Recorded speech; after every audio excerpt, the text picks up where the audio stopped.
Aí uma pecinha super interessante. Isso aqui é um cobrezinho de 1665 espanhol. No caso, esse aqui, Felipe IV da Espanha. O que é bacana nessa peça é que esse Felipe IV da Espanha é, ao mesmo tempo, o Felipe III de Portugal, uma vez que nesse período existia a União Ibérica, que era então a união das coroas portuguesa e espanhola. Então, de certa forma, essa pecinha aqui acaba sendo possível de fazer parte da coleção brasileira. Então, é uma pecinha interessante aí que vai como anexo extraoficial à coleção do Brasil. Moeda bem torta pelo tipo de cunhagem realizada. Então, uma pecinha interessante aí que, de certa forma, faz referência também à história do Brasil. Cunhada em Segóvia, território espanhol, essa é uma pequena pecinha metropolitana de Felipe III, ou Felipe II de Portugal, uma vez que nesse período existia a união das duas coroas, aí, a tal da União Ibérica. Pecinha em excelente estado de conservação, se levar em conta que essas pequenas moedas normalmente eram furadas para se utilizar como ornamento, né? O acesso a joias, esse tipo de coisa, era muito restrito, né, às classes menos favorecidas. Então, furar moedas, principalmente as de prata, para transformar em adorno, brinco, esse tipo de coisa, para demonstrar riqueza, era muito comum. Por isso é sempre difícil encontrar essas pecinhas sem furo e em bom estado de conservação, uma vez que circulavam muito. Então, um anexo aí é a coleção de Brasil, bem legal.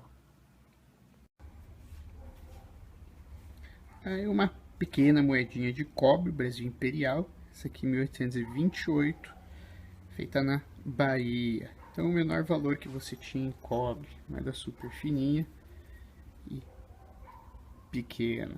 Essa aí é das mais difíceis de achar justamente pelo seu tamanho, acabaram se perdendo, muitas parecem com furo. Então uma moedinha relativamente escassa.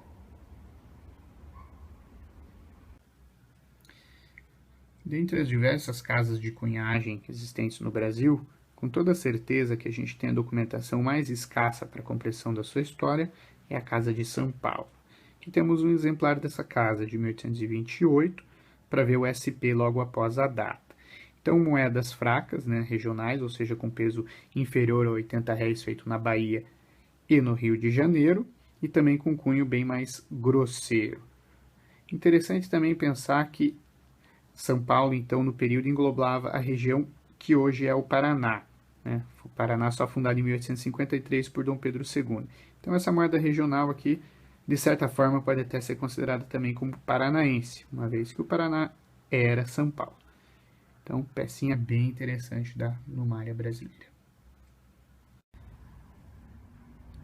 Uma pecinha de cobre recunhada. Dá para ver aí vestígios da peça base aqui nas folhas e aqui atrás do IN na legenda. Então era uma pecinha colonial que foi recunhada para se transformar uma peça do Brasil independente. Essa aqui é de 1831, Rio de Janeiro, e também ali ao lado da data dá para perceber bem aí resquícios da moeda base.